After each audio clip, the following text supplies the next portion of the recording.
Welcome back to Toxicos podcast, your Tia's favorite podcast. I am your co-host Diego Noboa, and today, guys, we have a very, very, very special episode. Huge guest, quite literally, really big, really big huge. guest. But before we introduce him, on the far right, we got the one and only Felipito. What's going on, everybody? It's your boy Felipito back on the banger here. And, man, I'm excited, bro. To my left, I got the one, the only, your Tia's favorite Toxico, Don Brandon. ¿Cómo está toda mi raza? I hope everyone's having an amazing money-making Monday. Whatever you guys are doing on your way to work, if you're on your lunch, provecho.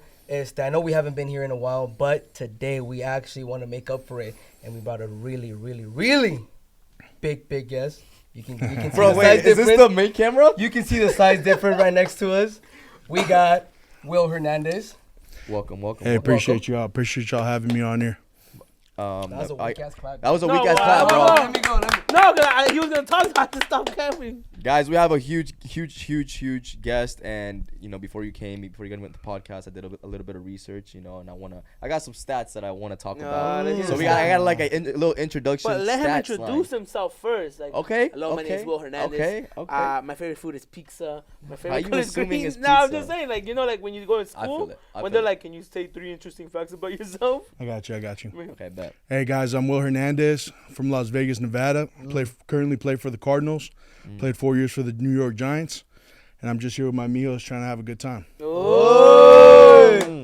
Shout out to Will and the mijos that are here today joining us. Thank you for taking time out of your day to be here, bro. Appreciate y'all.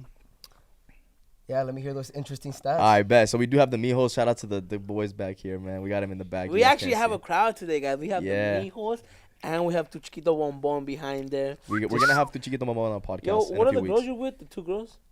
Oh, cut that out there. All right, so Will, look, I did a little bit of research, and this is what I got. And hopefully, Let's I got see it it, let's see accurate. it. Hopefully, I got. All right, well, you were born in Las Vegas, Nevada, as you said. Your parents immigrated to the United States from Mexico prior to your birth there in Vegas. In high school, you were a 3-year varsity letterman as a guard, defensive tackle, and kicker, but you also did wrestling and track and field. And I just found out that you did soccer as well. Recently, we're going to get into that. You started all 49 games that you played in during your collegiate career at left guard. You were then drafted in 2018 to the New York Giants in the second round, 34th overall pick. In your first 6 NFL seasons from 2018 to 2023, you started 86 of 92 games that you played. You were the first offensive lineman from UTEP, which is the University of Texas at El Paso, to receive all-conference first-team honors in consecutive years. And lastly, I think this is like one of the most important ones that I found.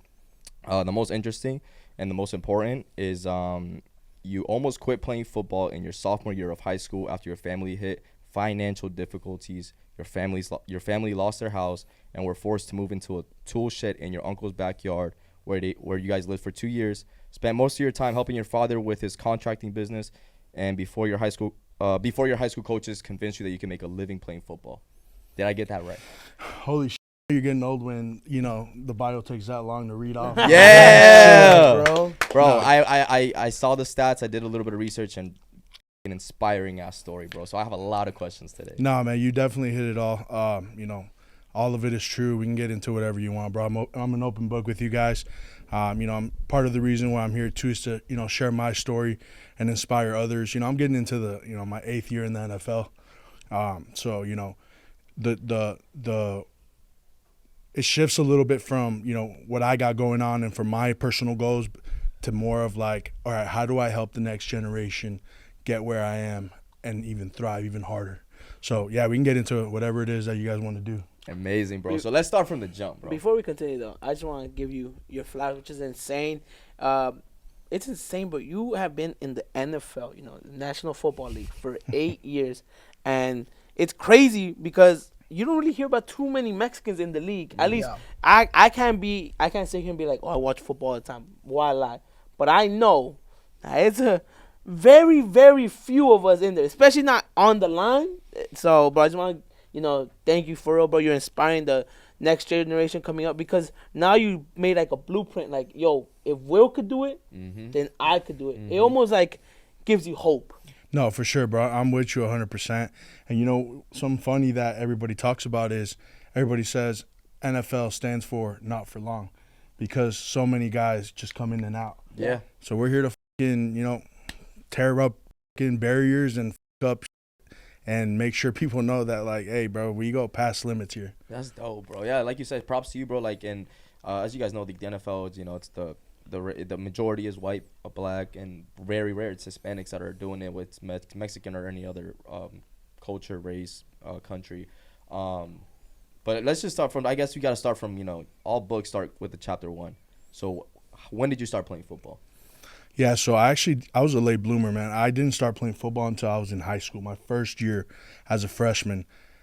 First time holding a football, first time even learning how to play football, and the first time I ever put on a pair of pads was my freshman year of high school.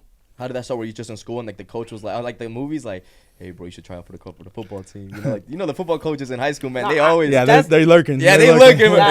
They saw it. Yep, right there, get them.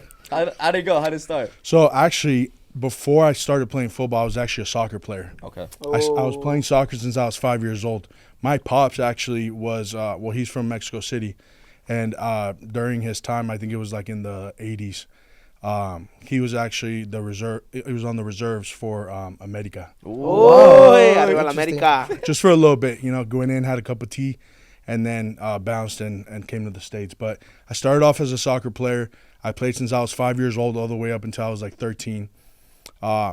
Got out of soccer because I started getting a little bit too big this way. And I was like, you know what, I can't keep up with these kids. I was getting red cards left and right my last couple years. I was just like, you know what, man, I don't think this is a sport for me. I was a little bit too violent. I was a little bit too harsh. And, yeah, bro, I couldn't keep up. I couldn't keep up with all the running. So I'm like, you know what sport can I do that I can actually be the guy I want to be? I don't have to worry about red cards. And then that's when football came into my life, bro. Told my parents about it, told my pops, and they were very supportive. And when I started high school, they went and signed me up. And you were right, bro. The coaches saw me, and they were, like, licking their chops. They're like, oh, yeah, bro, you're going straight to the line. Yeah.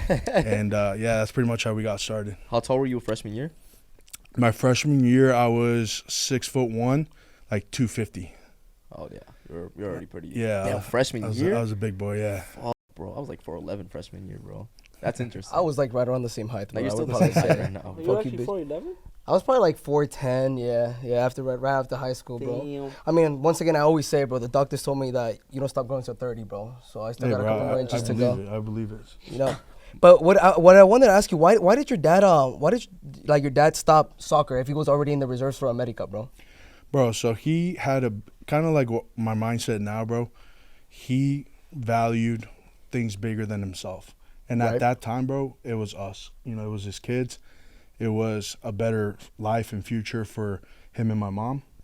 So he made the bold move, just like a lot of our parents and a lot of people that we know and a lot of Mexicans here that are here today. They wanted a better life.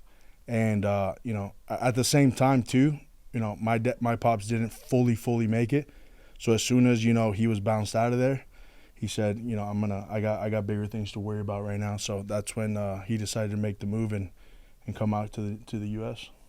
That's one of the things that we always like find like an amazing quality from a lot of our parents, and I can speak for all of us here, is like, you know, they probably do have something going for themselves, and they have a dream and they have a goal, but once they have a family, bro, they put themselves second, you know what I mean, to always go ahead and uplift their family and just put their family first. So, you know, props to all the parents that are doing that, bro.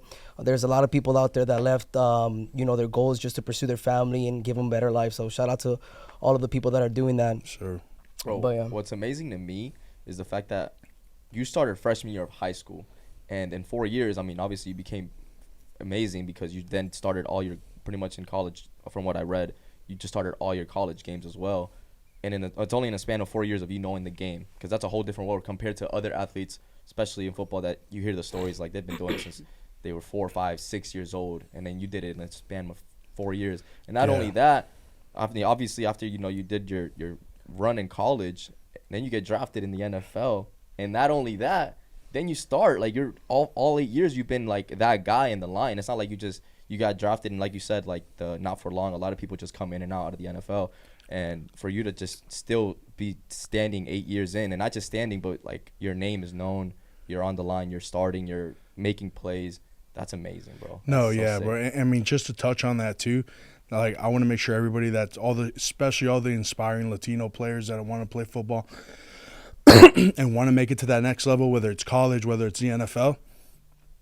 I was a late bloomer, right? We're talking about I didn't start playing till high school. Most of these guys have been playing since they were in Pop Warner. Mm-hmm. So I want to make sure that it's never too late to start, one.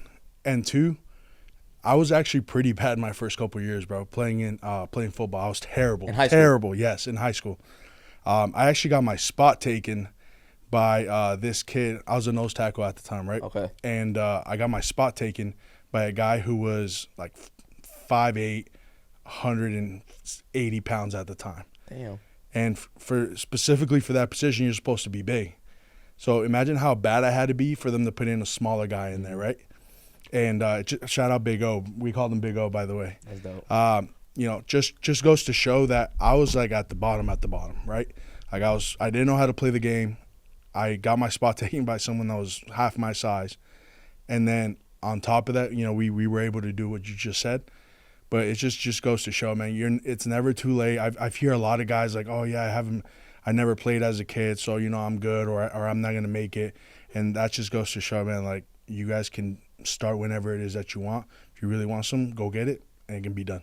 That's so tough. So freshman, sophomore year, you're not the best. Did you take the sophomore summer or going into junior year? Did you really start taking it, like you started doing the most to really train? And that's when I started blowing up, is going into my junior year. That's when I started really getting the hang of it. I put that mijo mentality into it, and we started rolling from there. School started getting interested. I had USC, for example, come by and check me out, talk to me a little bit, and that's when we really started getting the ball rolling. How was that though? High school per se, because you're a student athlete. People are coming to see you now. Like, how did that change your life? You get me? Because especially colleges, it's almost like pressure, because you're such good at your sport that schools are coming to you, that now you got to start focusing on what college am I going to go to? Am I going to stay here? Am I going to go to state? Life starts getting, real. Serious, you get yeah. me? Bro. Serious. No. Now people are talking about, yo, you really have a great opportunity to come here and do this and this and that. And you're like, bro, I'm just a kid. I love the game. It's getting a little too serious. Mm-hmm. So how was that? There's definitely a lot of pressure on these high school kids that start creeping up, especially in those last 2 years of high school. And just to touch on what you said as well, you mentioned that, I ended up wanting to quit football for a little bit, to help my parents out. Parents weren't doing really well financially. I felt like it was my job to help out somehow. And at the time, football doesn't give you anything. You do it because you love it, right? So I thought about leaving for a little bit, or at least a year, to get a job and help my parents out. And it was at that exact time that you're talking about, Felipe, that when everything, all these schools started coming by, things started getting real, that I decided to leave for a little bit, not knowing at the time how big of a mistake that would have been. And thank God at the time I had, coaches that cared about me a lot on a personal level. They talked me into staying. They talked me into seeing the bigger picture, and that was, hey, man, you can't go and quit and work right now and help your parents, but you know what you can do is keep being really good at football, get a scholarship, get your school paid for through that scholarship so that your parents don't have to pay. And then on top of that, you have a chance now to make it into the NFL, where you can really change your lives, where you can actually help your parents. And so when they really put that image in my head, I looked at the long run and I was like, you know what, bro? This is how I'm going to help. That was my initial motivation. Besides the love of the game, that was my initial motivation. I was like, you know what? I'm going to help my parents out. I'm going to, get them out of work, retire them one day, and I'm just going to have to sacrifice, eat it right now, not go and work and make money, but I'm going to do it later on. And, that was exactly where we were going with that. That's 100%. crazy. And it's kind of like, I think it's called, is it like the immigrant guilt, because you feel like you owe it to them, Yes, bro, right? I've heard about it too. Yeah, Yes, yeah. and it's real too. I've talked to a lot of my boys about it too in the same situation, and yeah, bro, it's like you feel like, your parents sacrificed so much for you that you feel like you owe them something. You feel like you got to take care of them something for taking that in the first place. Yeah. And you do that through education, through getting a good job or making it in life as an entrepreneur, however the hell it is.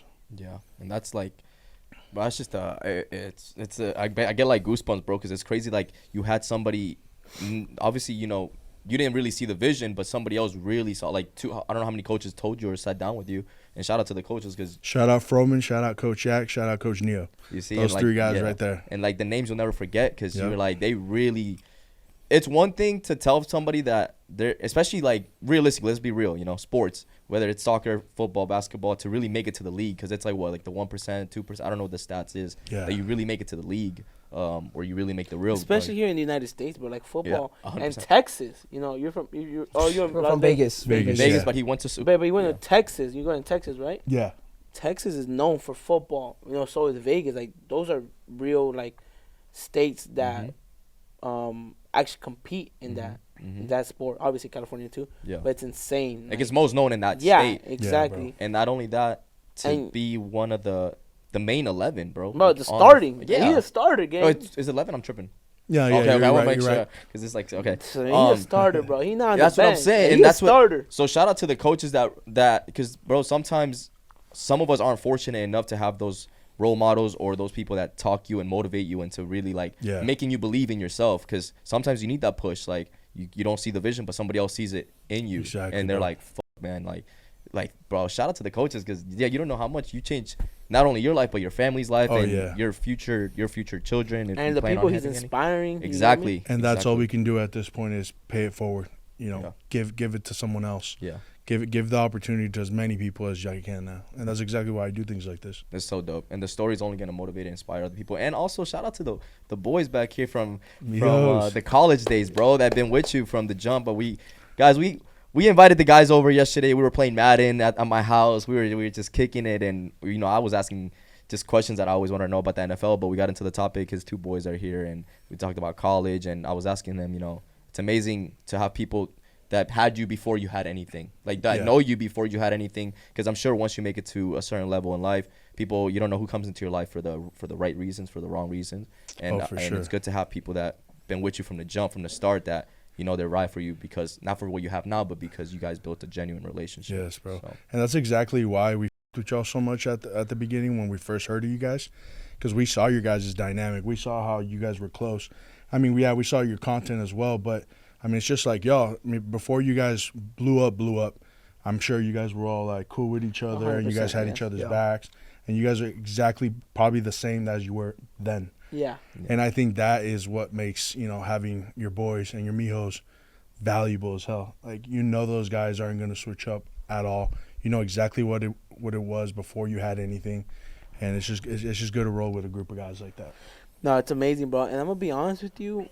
We wore these hats right here, man. Mhm. The Yeah. Mijo brand to the gym today, and we were just getting bombarded with, yo, where you get your hat? Is that the new drop? We're like, no, bro, it's our boys brand, bro. So when is these dropping right now, bro? Let the people know, bro. Where they can find it, what day is dropping, the sizing. Let them know everything. because if you guys haven't noticed by now, you know he keeps mentioning the Mijos group, the Mijos, and you know that's his brand, that's their brand. And talk about it. How did it start? What are Yeah. your goals for it? And when are these dropping? So talking about the hat specifically and this shirt actually are going to drop in the same day. It's going to be in the next month. But where you can find us is, first of all, go to Will Hernandez 71. Follow me on Instagram. And then on my bio, I have mijothings.shop. And that's our website. And that's where you can get all of our merch. And yeah, man, it's been cool. We're very new. So this is going to be barely our second drop. We didn't do much promo for the first one. We just kind of threw it out there, and whoever wants to get it can get it.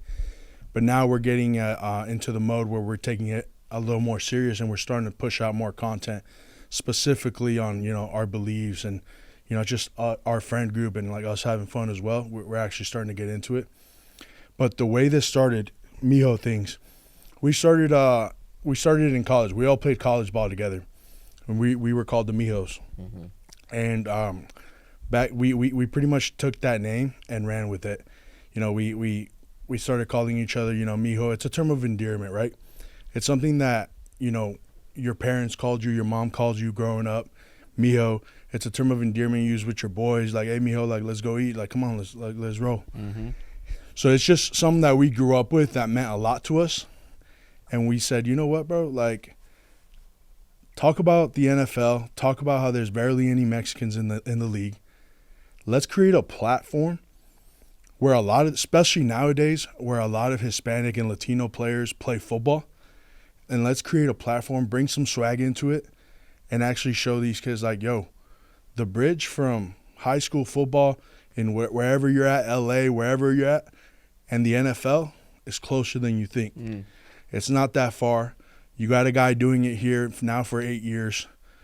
Mijo thinks it's the brand. And if you resonate with that, you're a Mijo, bro. That's like, amazing. you know, it's something that you do with your boys. You know, it's something that, like, we enjoy doing together. And when you have, you know, something like that, especially in the NFL world, it not only just brings inspiration and motivation just by getting a simple hat, but it also, you know, like, it shows that, you know, we can do whatever it is that we want to do just by wearing this. Yeah. Shout out to the brand, bro. It honestly feels like a very genuine brand. If I could say, like, if I could put it all in one word, I would just say it feels like a genuine, feels like relatable, especially for us Hispanics. You know, like the Mijo thing, the whole backstory of the family. Like, Mijo, you know. It's one of those things that a lot of people, obviously, they like the design and everything, but they always want to identify and relate to, like, the brand. Like Yeah. you just said, it's something from our culture, something that we grew up with. So a lot of people always, you know, they always want to identify with that. So, but I did want to ask you another a question, bro. How, you know, being a smaller percentage of, you know, Latinos being the NFL, how was that for you, bro? Like, did it inspire you more to go ahead and just keep pushing? Was there any, like, setbacks due to the fact that you were one of the fewer, you know, ethnicities playing in NFL? Yeah, bro. So when I first got into the league and I realized this, because it wasn't something that I was thinking about, you know, forefront. I was thinking about, first of all, making sure that, you know, I come in and provide value for my team, make sure that I'm that guy for my team, and I help us win a Super Bowl, right? That was my first thought. But when I started realizing, and people started telling me, reporters, media, all that, hey, how does it feel to be one of the very few Mexican players playing right now? I was like, what? Like, damn, this is actually happening. Like, one, I'm here, and two, that's right. Like, there's not very many Mexicans. And I started kind of, you know, putting it in the back of my mind throughout the years that I was playing. And then I told myself one day, I'm like, yo, there's a bunch of Mexican football players and Hispanic players nowadays. And not just that, but like, yo, we have what it takes to be at this level. And this is just something that I noticed by being there, firsthand experience. I'm like, yo, I know like 10 guys. I can think of 10 guys that, you know, are Hispanic, Latino that didn't make it or can make it that should be here right now. Because think about, you know, we talk about Hispanics and Mexicans. First of all, we got that attitude, that warrior spirit, bro. 100%. We have that like demeanor of like hard work. We seen that through our parents. And, you know, we're the ones doing all the lawn maintenance business. We're the ones doing all the construction. We're the ones doing all those hard labor jobs. You gotta have a different mindset to be able to do that every 100%. single day. So when I talk about going to the league, and I think back on things like that, one of the biggest reasons, which I don't really talk about much, but one of the biggest reasons I believe I made it to the league isn't because I'm such a great pass blocker or I know a lot of football, my football IQ is so high. It's because of that grit and that hard work that my parents instilled in me. My dad's a construction worker. My mom grew up cleaning houses. So, and I went to work with my dad, you know, so I know firsthand experience what that's like too. He had me working with him since I was 5 years old. Yeah. So when you talk about, you know, somebody like that grew up that way, which is most Hispanics and most Mexicans that are here today, and you put them in the NFL, now all of a sudden, all this hard work, because the NFL is hard as well. It's hard work. But when you compare it to something like what our parents did, it's easy. Yeah. That's what I was getting You'd at. That's a rather do beautiful that thing. 10 Yeah. times over what you got to go do with your parents and go in construction. And nothing against that. I did it. My parents do it. But at the end of the day, it's hard work. And, you know, when you talk about being in the league and doing all that, I rather do that, and I compare the work ethic. I took all that work ethic that I ever learned, and I applied it to the league, and I think that's one of the reasons, too, why I stuck around. Well, let me ask you, because that's that. You about to motivate me. I'm about to fucking. I'm bad. I can make it to the league. Yeah, too, man, you feel man. me? Hey, Yeah, bro, you can. That's what I'm talking I don't know. about. Hey, let's drop this YouTube right now. Drop it, man. So, Let's hit the routes. Will, 2018, Arlington, Texas, I believe was the draft, the NFL draft. If I'm not mistaken. Is that Yeah. it? Were you there in Texas? I wasn't at the draft. I actually stayed back in Vegas because I had so much family coming from like Mexico and everything. So I just stuck around with them. Okay, and you are, I believe, correct me if I'm wrong, second round, 36? 34th. 34th pick. Yeah. 34th pick, sorry. Take me through it. You're in Vegas. You're at the house. You got family from Mexico flying in. People probably in the States flying in. Probably got your boys right there. I'm sure y'all were there. Mio's always around. Mijos are there. Take me through it. You're sitting down. The picks are going. Now you're in the second round. Are you getting nervous? Are you thinking backup plans? Or did you already have maybe an insight? Like, nah, I'm going to get a call. I already know. Like, do people, because we don't know, like, you know, people on the outside, maybe they already tell you on the low, like, hey, I'm going to call you in round 2, blah, blah. Take us, what's really like, what's that process of, like, am I actually going to get my name called or not? Or my phone ring? Yeah, bro, that's actually an experience that I'll never forget. It's so crazy. Something that a lot of people don't understand, too, because there's so many moving parts. But just to simplify everything, the day of the draft, as nervous as can be, got the butterflies, 100%. Everything. I got the butterflies before every game, till this day. To this day. But when I was at that moment, I didn't know what was going on, bro. People were telling me things. I didn't know what to believe. Like what? Like, give me an example. So, for example, I went and had a lot of visits with actual teams before the draft. So it's a pre-draft process. Teams can fly you out for a day to get to know you in person, to get to, you know, they can test you. They can see your football IQ. They can have you work out. You know, little things like that. They just want to know you on a personal level. And when I went out, I had about maybe like 8 visits to different teams. During those visits, you also go into their offices, talk to the GM, to the owner, to the head coach. You talk to the whole staff. You get to know everybody. And you're just this kid getting interviewed left and right. And now you have all these GMs, and I won't put them on blast, but you have all these GMs and head coaches telling you things like, yeah, well, we have the 30th pick in the first round. If you're there, we're going to take you. Oh, yeah, Will, yeah, if you're there by the time we get to pick, we're taking you. And you get excited because this is the first time anybody tells you something like that. And it's your dream. It's every kid's dream. So first thing your brain wants to do is believe it. And so I did get a lot of those deals where they were like, oh, no, Will, we're going to take you here. I'm like, all right, cool. Time came by. I was nervous as hell. One of those scenarios and one of those teams that told me they were going to take me, during the draft, it actually got to that point. I was still available, and that team was up on the clock. You were like, this is it. And I'm like, oh, I'm going to be, whatever. And that's when I first, like, started getting, like, realizing, like, you know, we talk about, like, sometimes, like, you know, we get done dirty and shit. Yeah. And sometimes be your own. Right. And then it turned out, like, you know, these teams are just like that. Yeah. And that team came up, took somebody else. The other team, another scenario came up where another team told me, took somebody else. And my biggest thing at the time, my thing was, like, I wanted to go in the first round. I wanted to be like, yeah, like, not only did this Mexican go in and make it to the NFL, but he made it in the first round. It was just like one of those little chip on my shoulders that I had. And so when the first round happened and it was done, I wasn't drafted. And that's when I was like, fuck. Like, it kind of just hit my ego a little bit, you know. Does it mess with you mentally in any way? It did for a little bit, but at the end of the day, we always rally. We always make sure, like, we're good, like, we figure it out. But it did for a little bit. It did, especially at that time. Everything's so emotional. Everything's such a big deal. That, yeah, man, I was like, damn, like, I can't believe, like, they literally told me to my face that they were going to take me. And then that's when I started realizing, yo, you're not just going to play football that you love. You're going into a business as well. Yeah. So I started realizing that, and yeah, man, one thing led to another. But at the end of the day, second round, it was the second pick of the second round, so I didn't wait much longer the next day. And, you know, at the end of the day, bro, once it happens, all you can do is be thankful. 100%. All you can do is be like, you know what, like, I'm blessed. Like, this is exactly what I want to do. The first round thing didn't matter to me anymore. I was just happy I got a job. I got drafted, and now we're just going to roll. And you celebrated with the fam, with the boys. Yeah, man. Everybody was hooping and hollering. Nobody, you know, celebrates you harder than your family and your mijos. Shout out to So, Mijos, bro. yeah. Real talk, bro. Shout out to I would Mijos. have been like, let's hit the C-note. Nah, just kidding. Nah, just No. kidding. You get drafted in the second round to the New York Giants. Not only just to the New York Giants, you're not going up. You have to protect who's probably going down as one of the greatest. Shout out Eli Manning.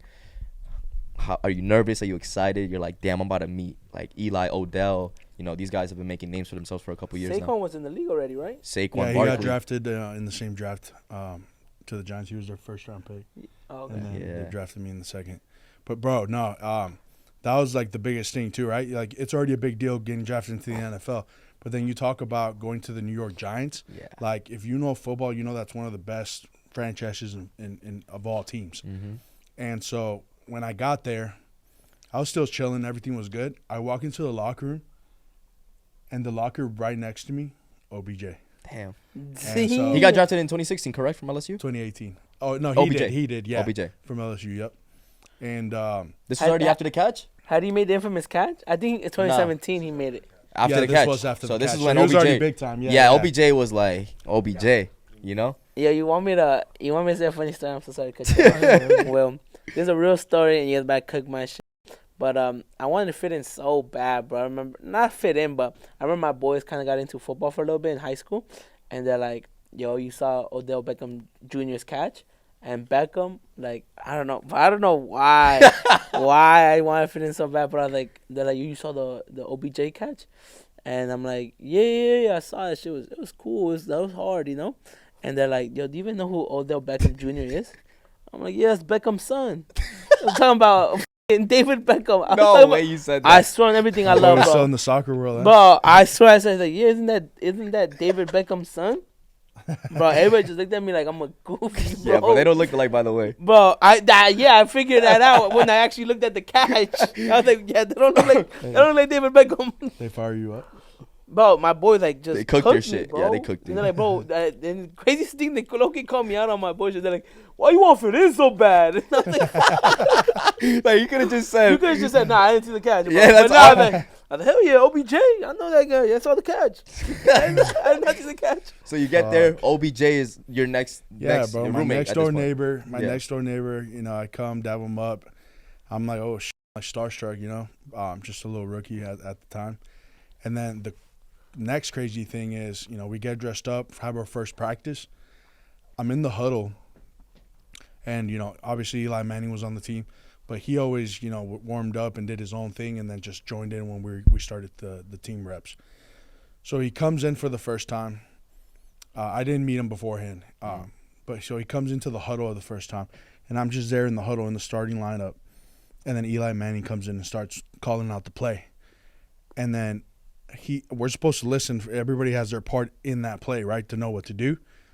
Bro, I couldn't tell you what any of that play said. You didn't know what it was. I didn't hear it. I just started hearing, and I just look up, and I'm like, in my head, I'm just saying, oh, shit, I'm in the same huddle as Eli Manning right now. That's so crazy. While he's babbling off the play, and then next thing you know, I'm like, oh, shit, what am I doing? I didn't even know what to do when we got up on the line because I didn't hear the play because I was just so busy, like Starstruck. Yeah. And but yeah, those two guys for sure got me going when I got there, and yeah, man, it was crazy. Saquon as well. We all knew what a beast he was coming out of Penn State, and yeah, man, I was just surrounded by talent, by stars, and yeah, man, it was an awesome experience. Well, Go ahead. I want to go ahead and ask you. I mean, you've been in the NFL for 8 years, bro, and to this day, is there still any other players or anyone in the game that you're gonna go against, playing against them, that you're still a little starstruck or a little intimidated or anything in between? As the years go by in the league, that the starstruck stuff kind of fades away. Yeah. You just see everybody kind of as an equal, or like, oh yeah, but we play, we play in the same league. But there's obviously guys that still are like, on a different level. But as far as starstruck, I guess you got to give Aaron Donald his respects. 100%. Whether it was his first year or his last year, that man always brought it. So you just knew you had to be on your shit. 100%. I actually, well, speaking of Eli, you get drafted in 2018. Eli retires in 2020, I believe. Yeah. So you were protecting him for 2 years, and then they switched to Daniel Jones. but I kind of want to skip over that a little bit because now you're with the Cardinals, right? And the reason I'm saying is because you went from protecting a system in the pocket quarterback to then I know Daniel Jones does scramble, but compared to Kyler Murray, that scrambling is crazy. Oh, yeah, it's yeah, different. It's a completely different ball game. How is it going from guarding and in pocket? Eli's gonna be there, bro. Yeah, He's there. sure. He's not moving around. From that to a whole different quarterback, how do you adjust your position? How is that affecting your game? Do you have to learn new things in the NFL? Obviously, I'm sure there's learning every day, but how did that affect your style of protection? Yeah, bro. So when you are blocking as an offensive lineman, you got to know what you have back there. With Eli, I knew that he's going to stay in the pocket, right? So when it comes to actual offensive line play, you just got to make sure when you block, you know that these guys are coming. You got to expect that these guys are going to bring them a lot more blitzes. They're going to bring a lot more pressure because they know this quarterback ain't going anywhere. So you got to be ready for that. But when I went over to the Cardinals and I started blocking for Kyler Murray, it was a whole different game. Now, all of a sudden, it wasn't a 3-4 second block anymore. It was like, be ready for, I think our longest play, I don't know if you guys seen it, but the longest play we had was my first year there against the Raiders. And it was like a 25-second play. He scrambled for like 25 seconds. And in a football game, in the football world, 25 seconds is an eternity. Bro, that's a long-ass time. Bro, you have to keep blocking. There's no clock in your head anymore. You're ready to move side to side because Kyler's either going to go this way or that way. And you just figure it out, bro. It's more of a backyard football sense. Is that fun for you? Do you prefer that? You know what, bro? From like I got to do my job standpoint, no, because there's a lot of unknowns. But also, it's like it has its benefits too, because if you messed up even a little bit, like for example, when I was with the Giants with Eli, if you missed your block a little bit or kind of got beat, you knew more likely than not, either he was going to sack your quarterback or he was going to cause some sort of damage, right? Mm-hmm. With Kyler, I missed a block or I kind of got beat a little bit. He kind of makes it right sometimes. He's able to run away from the guy and not get sacked. Mm. He's able to just flick it out or, just kind of make the guy miss. So, it has its pros and it has its cons. But I would say, at the end of the day, it's the same thing. You just have to worry about different things. Mm-hmm. And, it's fun either way. Yeah. I know quarterbacks and running backs usually do this whole thing for linemen's in Christmas where they buy gifts and stuff like that. Did Kyler do that, or did Eli, or did Daniel? Did anybody do that for you? Yeah, man. No, I've been blessed to have really good quarterbacks through all my years. Eli, he did get us Christmas presents every year. By the way, guys, if you didn't know, quarterbacks buy their whole offensive line a Christmas present. But one year, Eli Manning got us. It was actually kind of unique. He had his personal tailor come to the facility. He measured, and then they measured us all up, and he got us all custom jeans. Oh wow!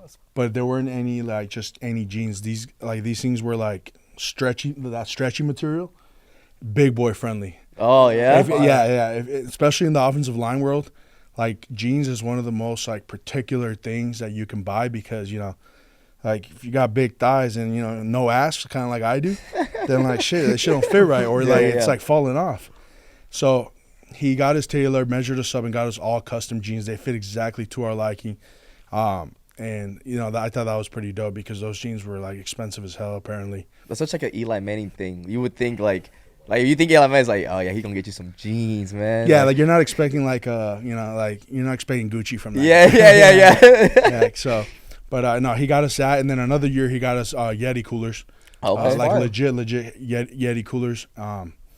And then with Kyler, he got us a Go-Yard bag here recently because he's this dope ass Go-Yard bag, and then he had Go-Yard actually print each of our jersey numbers on there, so it's like a custom Go-Yard bag. That's so hard. Shout out Kyler, man. That's tough, bro. That's sick. So we gotten some cool gifts throughout the years. That's so sick. Well, let me go ahead and ask you this. To this day, what would you say your most memorable game has been, and why? My most memorable game, you know what, bro? I'm actually gonna take it back to college. college. at college UTEP, days. University of Texas El Paso. I was playing, obviously, with the Mijos. We were on the line. We were playing UTSA. What year was it? Is that the 5 overtime? Yeah. 5 overtime? 2016. 2016 against UTSA. We went to 5 overtimes. The most football I've ever played in my entire life. Yeah. And we ended up winning that game. And the reason why I say it's the most memorable is because we were literally like me and the guys, like, you know, the ones I call Mijos now, they were on the team playing with me at the time. And I remember we were so dog tired that we were like literally looking at each other like, and we just kind of looked at each other, gave each other that look in the eye, and we just like locked in. Yeah. And just made it that much more special because like you had your boys right beside you, right? It wasn't just like just your teammates. It was like your boys. Like these guys were my roommates, all that. And talk about 5 overtimes, bro. Like that's crazy just within itself. So when we ended up winning that game, bro, it was we partied that night so hard, and you know it was just a good time from the start of the game all the way to the end of the night or early morning. Speaking of party, man, you we're not gonna just act like, I don't know if you're allowed to do this or not, but you got us a gift right over here. Man. You got us a little gift right here. Some Are you slack. allowed? You know, this podcast is called Toxicos podcast, man. Yeah. And it's only right if you guys are okay with a little shot before if you can. Let's do it, bro. Yeah, Let's of course. go, man. You want to do the honors? You know for what's me, crazy? I think it's the Ah, first. you brought it up. It's actually You trying to the. lateral it to me No, like that. no. Check this. This is actually, we call it intoxicados, right? Or whatever, the drinking and everything. But this is the first time that, like, since we started this podcast, That we we've actually drank on this on the We have podcast. never drank a We've sip of never alcohol. drank. Probably, you'll probably catch us, like, maybe we probably had, like, one White Claw, and that was me. But never all of us taking a shot. So This is our first time ever doing Yeah, this. it's only and right. It's dope because It's like only right. Yeah, it's only right with like the culture. Hey, bro, at the end of the day, we talk about being Mexican. We talking about having that mindset. Like, this is part of that. This is part of that. Since you got it, man, it's only right. no. No, but You you shot shot it it up. up. The Yeah. first person Start that it up, and opens then we'll it, pass it down. you gotta take it. Anybody have a little No, bro, you're more for that. Jack, do we have a cup? Oh my god. I don't like just off the Hey, bottle. after we take this shot, tell them how you quote unquote are a QB. Oh my god, bro. After we take this this shot. shot, I have a crazy story for you. Wait. You guys were playing Madden yesterday, right? Yeah. How did that, Will? How did that go? Honestly, bro, I was impressed with his play calling. Oh my- That was legit. You like that shit? I'll be running, bro. I had My boy was staying true to the run game, which as an offensive lineman we appreciate.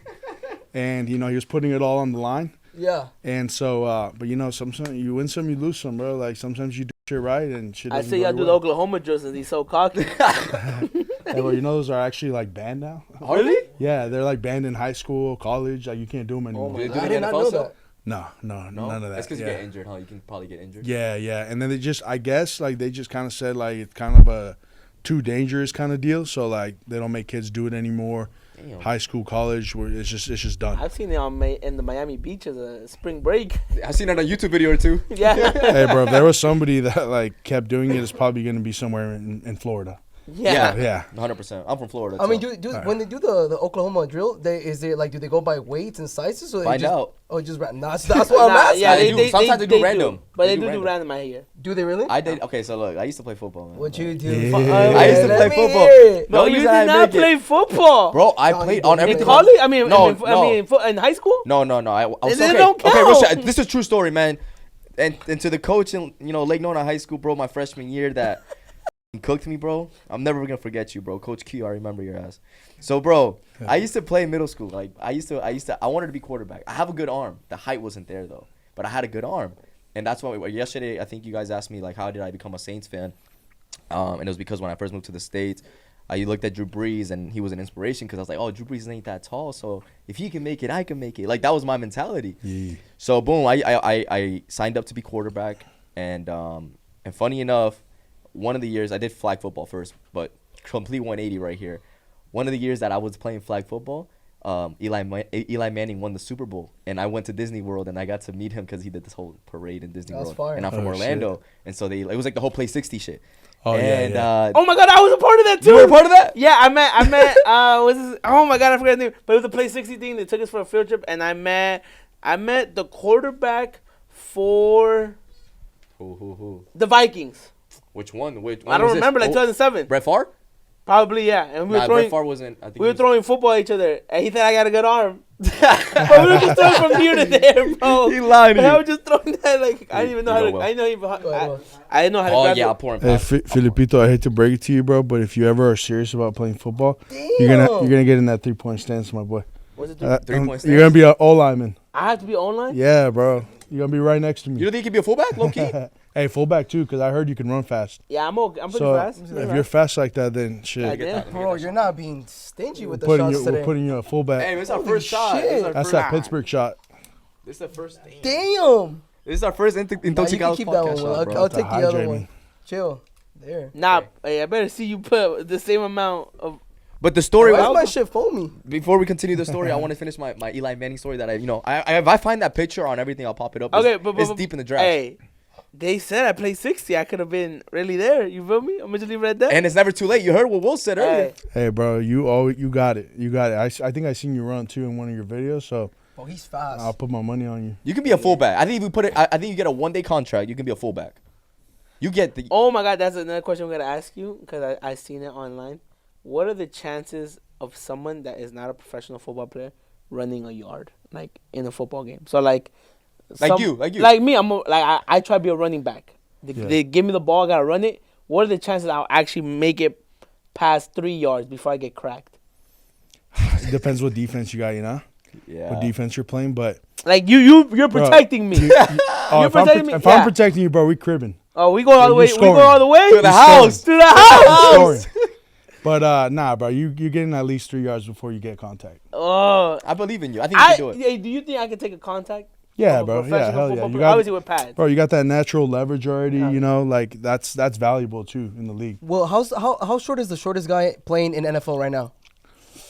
bro. Honestly, I think it might be like a punt returner or a kickoff return guy, special teams guy. But I forgot his name. But I think he's like 5'6". 5'6" is fucking wild, bro. Yeah, I forgot his name. There was a dude back in the day. I think he played for the Damn, Eagles. you would have made history, bro. There's been a Yeah, few bro. guys But if that I are get 5'6". tackled by a motherfucker this big, it's Yeah, you're GG's cooked. for me, bro. You're You know? cooked.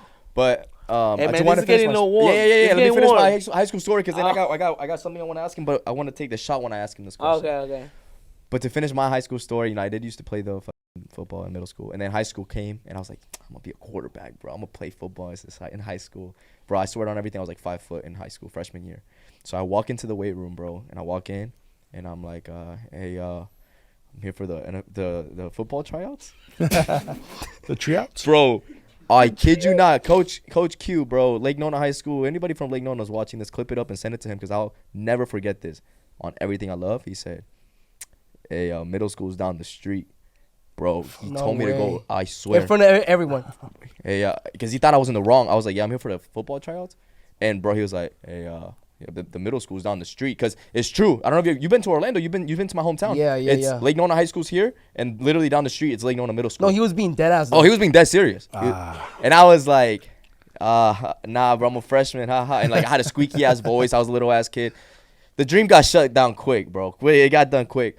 But let's take this shot, and I'm asking the college question that I've been. I had to get that. I've been holding that story in for years, bro. Coach Q, I ain't gonna forget that one, baby. Let it out, bro. Cheers. Salud, bro. Salud. It's all Salud, good. salud, We're salud. here, Salud we're to here, the we're mijos listening. and los tóxicos, bro. Salud. Salud. Oh, we gotta get you a shot too, man. Okay, bet. Sin cara. That's actually smooth. It's good, man. That's pretty good, bro. Appreciate you. Thank you. All right. It's that college story.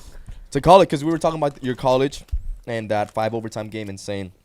But I wanted to bring up the fact that, again, you were the first offensive lineman from the University of Texas at El Paso to receive all conference first team honors in consecutive years. What I was trying to say was, oftentimes in football, I think everybody would probably agree with the statement that linemen are usually overlooked. They usually, the spotlight goes to the receivers, the running backs, slots, the tight ends, the quarterback. The linemen usually go overlooked.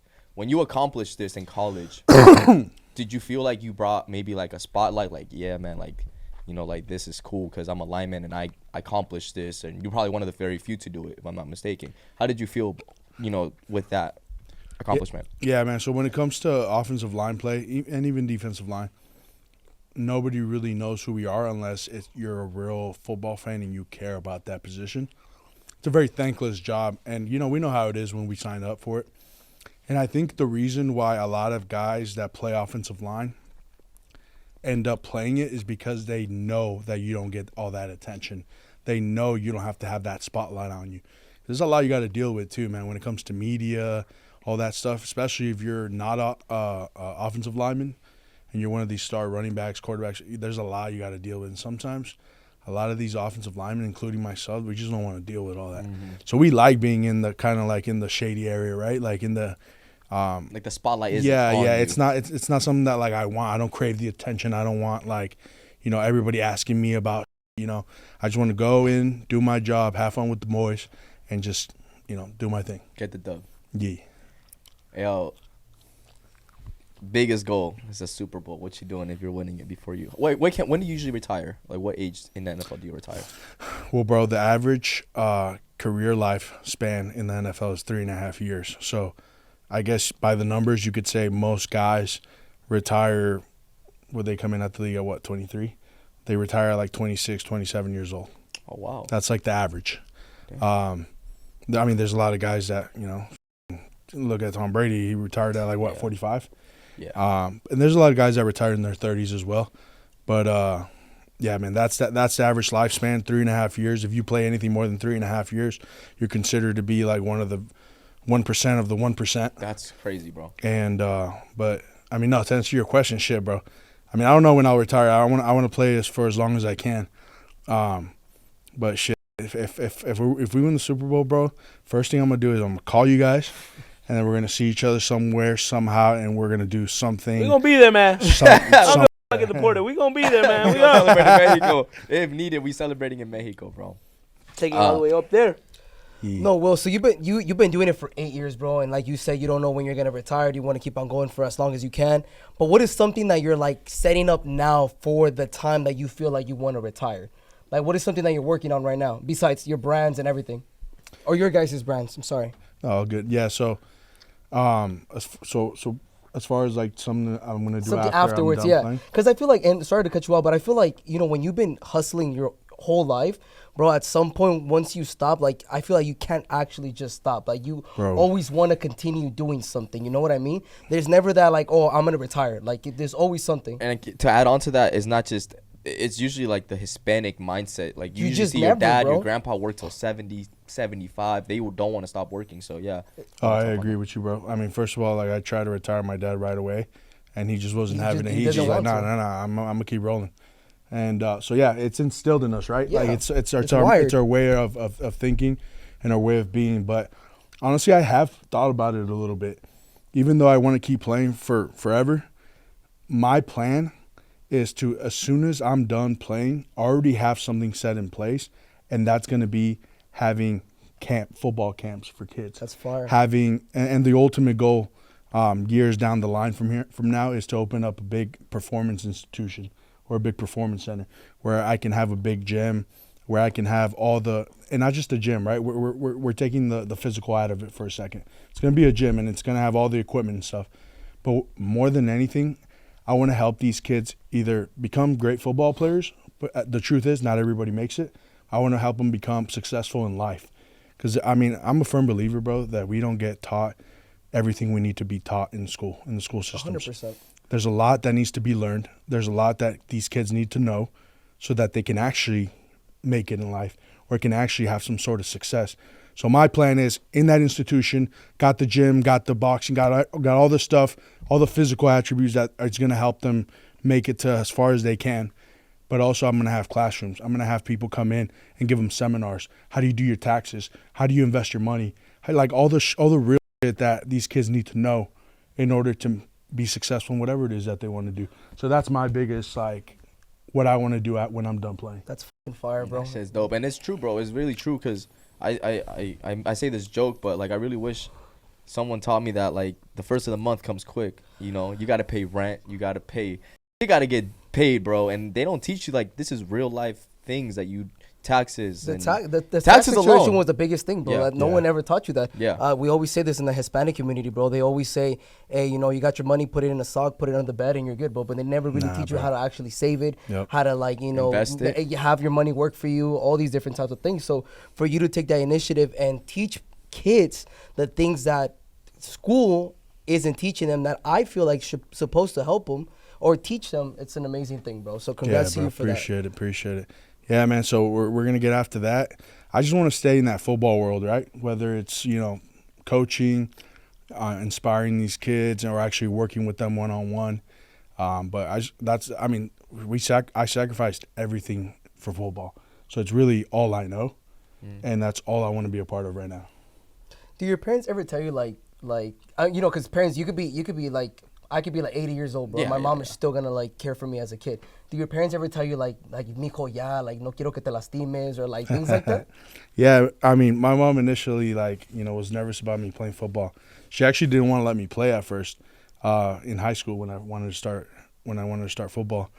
But she's always been like that, bro. And there's no changing that, right? 100%. So yeah, I mean, she tells me all the time. She's like, hey, you know, you played for about like what 8 years now. Like, don't you think that's enough? Like, to her, it's like the NFL and stuff. Like, it doesn't mean anything.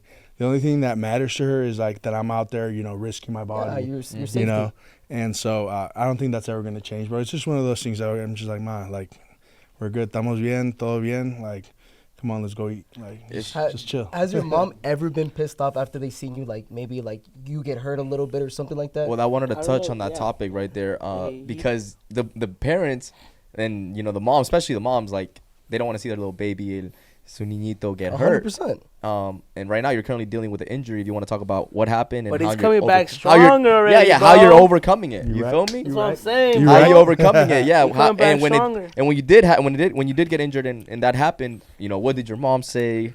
What happened? You Can know, I ask how someone what she unfolded? said, bro? She just like, te dije. Te dije que te ibas a caer. Yeah. Yeah. No, but yeah, bro. So, I mean, to write off of that same question, exactly all the worries, all the things your mom's ever told you and my mom has told me, they finally came to reality. And I only say finally because throughout my entire career, bro, since we started talking, since I told you guys I started playing my freshman year of high school until going into my 8th year, I have never been hurt to the point where I needed to get surgery. And that finally happened this past offseason, in the 5th game, week 5, against the 49ers. And, you know, By the way, man, we have a 49ers fan in the room, bro. Yeah, man. Get him out. Get him out. Yeah, well, maybe you shouldn't be here for this part. Yeah. I don't want to start hearing clapping and like cheering and shit. Yeah. But tell him what happened. Tell him who hurt him. Tell him. No, yeah, man. So what happened was, you know, I got rolled up on. Shout out Nick Bosa. It's all good, bro. We get it. Got rolled up on, blew my knee out. And, you know, my mom was actually at the game. We were in San Francisco. She was there with my sister, and they were watching me. And so they saw it all live, right? And exactly right, bro. Felipe, you hit it on the head. Like, you know, after the fact, you know, they came, put me, you know, when it first happened, since this had never happened to me before, my brain couldn't understand what was happening. I was in such denial for a little bit. Like, when it happened, I was like, when it happened, I just stayed like with my eyes closed for a bit, and it was hurting like crazy. But I just kept telling myself, no, this ain't happening. This ain't real. Nope, you just got to walk it off right now and you'll be good. You're good. Bro, I couldn't even get up. They helped me up. They helped me off onto the sideline, checked me in the tent. And, I mean, they told me right away, you know, they're like, hey, you need to go inside the locker room. And that's when I knew, I'm like, oh, shit, like, shit's getting real. I still didn't want to believe it. Went into the locker room, got changed up, all that, and I could barely walk. And at that point, I finally accepted it, you know, like about 30, 40 minutes after. And my mom came right down to see me, and she told me, you know, right away, there was tears in her eyes, you know, like the worst thing possible for her. And so, yeah, she came to me, you know, hugged me right away, crying. And then she just, you know, asked me what was happening, what happened. And I just told her, I'm like, I got hurt. It's a little bit worse than you've ever seen and than anything we've ever seen before, but I'm going to be good. And, as much as I was, struggling at the time too with just like knowing that just happened to me, I kind of had to like, take a step back and like make sure my mom was good. Mm-hmm. But yeah, bro, she came up to me, tears in her eyes, crying, sad, mad, like, I can't believe this happened. I told you, what's wrong, and all that, bro. But that's just how moms are always gonna be, and that's why we love them. 100%. Yeah. What does that look like for like, do you, when players usually get hurt or whatnot, or like, let's say on accident, obviously Nick Bosa didn't do it on purpose, but Yeah. is there like a little text or a DM after the game, like, hey bro, I'm sorry, are you good? Do they check up? How does that go? I didn't get anything, but he did mention to one of our strength coaches that I guess he knew. The strength coach came by and told me that, hey, Nick Bosa just told me to tell you, like, I'm sorry and hope you're good and hope you're going to be okay. And, and that's cool. At the end of the day, whether he would have done that or not, like, it's nobody's fault. You know exactly what you signed up for. It's part of the game. And, no hard feelings. This might be like a little silly question, but like, was your mom like mad at Nick Bosa for like for hurting you? She probably don't fuck with the 49ers no more. Yeah, I mean, my mom would have been like, "Ay, ese cabrón abusivo," some type of shit. You know what I mean? Yeah. Nah, she didn't even know. She doesn't know players, team. Like, she just watches me, right? Mm-hmm. So she didn't even think twice about it. She just wants to make sure that I'm good and all that. Yeah. She didn't go off on Nick on Messenger, just like On Facebook? On Facebook. Low-key, I might make her an IG so she could do it. She probably found out who it was at this point. Last question, because we got to wrap up the podcast, guys. Future goals. What do you have in mind? Mijo's brand. However you want to end it. Anything that you want to say. Yeah. So, yeah, man. So as we're working back to, obviously this knee thing is a big process, but I will be ready, for this next season coming up. We're gonna be working hard. Appreciate you, bro. Let's go. We're gonna be working hard to get back, and at the same time, though, we took what we could from it. I have a lot more free time now. After my PT and all, I have a lot of time on my hands, so I've been dedicating a lot of it to the brand, and not just that, but taking this and making something from it, right? Like using it to inspire kids. Kids are gonna get hurt every single year, so I'm taking this. We're working on the brand, and we're doing that through a mini docuseries that we're also gonna come out with here in March, the next couple months. We're doing a mini docuseries, 3 episodes, called Mijo Mentality, and it's gonna be all the insider information, all my perspectives, all the videos, we're even gonna throw the injury on there so you could see it firsthand, and it's just gonna be a documentary on me, my injury, how we progressed through the whole process, what we did, and then all the way up until me back on the field. So keep an eye out for that. And at the end of the day, I just want to make sure everybody clearly understands. You don't got to be Mexican. You don't got to be Hispanic to rock Mijo things. Mijo is just how I grew up and my background. But at the end of the day, if you resonate with the mentality of like, yo, I want to do this. I have the guys around me that have the same mindset. We're not quitters. We want to like really get after it.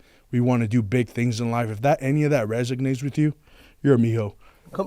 Understanding where you're coming from and everything, let me just go ahead and ask you something real quick. What's one of the biggest advice that you got in life, something that you want to go ahead and share to the public? There's people out there that, especially, it doesn't even matter the ethnicity that they're coming from, but there's people that also, went through the same struggles, are going through the same struggles. What's an advice that you want to give them, or some advice that someone gave you that you want to go ahead and give to them? Yeah. So my biggest thing that I realized through this injury for me personally is a lot of people like to talk a big game. A lot of people like to say, oh, yeah, you got to do it like this, and you got to be like this, and you got to be a dog. Can you do that and be that way and think that way when you're at rock bottom? And that was the biggest question for me, right? I always talked a big game. I always told everybody, I was always motivating people because in reality, like, it's what I believed, but nothing had really ever tested me, right? So when the biggest advice I want to give to people is when this happened to me, I realized that I was the same guy because I still believed what I believed. I wasn't mad at anybody. I didn't hold a grudge. I didn't feel sorry for myself. And I was able just to get back on the horse and just keep riding. So my biggest advice to people is whatever ends up happening to you, the way you think right now when things are going good, keep that same mindset. Keep that same mindset because that's going to make it real that you're that person you think you are. Can you keep being that same dog you've been your whole life? And that's going to be my biggest, word of advice. Be that same person, or if anything, be even better of a person. Or have a better mindset because you're going to need it to get out of whatever hole it is that you're in. And that was my hole. We're getting out. And at the end of the day, bro, whether things are going good or bad, you got to keep going. You got to keep swinging. That's amazing, bro. That's deep. Motivational as about to go to the gym again, get my second workout in. Let's go. Guys, we are unfortunately wrapping up the podcast. Yeah, the cameras are dying. But Will, I wanted to thank you because, bro, you took the time to come all the way from Arizona. Obviously, you were here for other reasons, but you took the time to come and talk to us on the podcast. And not only that, bro, just give out amazing motivation and goals. And, bro, my props to you, bro. Hey, I just want to end it with this too, guys. Like, I've met a lot of people throughout the years. I've gotten a good, sensor for authenticity, for people that are trying to, be real or want something from you. And when I first, got to know who you guys were and saw your content, I knew right away that, we're going to click. We're going to mesh. I like what you guys are doing. I like how you guys think. I like your mentality, too. So, I also, kudos to you guys, too. You guys are doing some really good shit. And I'm, even proud just to, be here with you guys right now, too. Thank you, bro. Thank you so much. That means a lot, Well, bro. did we mention when the hats are coming out? Yeah, so the hats will be out March 1st. MijoThings.shop. That's where you're going to be able to get them. And then you can see that link on my Instagram IG, Will Hernandez 71, right there. Pop it up, editor. Felipe, any last words? Thank you so much, Will, for again, bro. You're motivating all of us. We love you so much, bro. Love y'all, bro. And I know Will will be coming back stronger than ever this season. Don't forget to catch him on the NFL. We'll see you guys next week. And once again, if you made it this far into the video, comment W Will and follow him on his socials, wherever he's doing, and Cardinals, anything he's doing related, Mijos, and shout out to the Mijos as well. And we love you guys so much, and we hope you enjoyed this podcast. See you guys next week. Peace.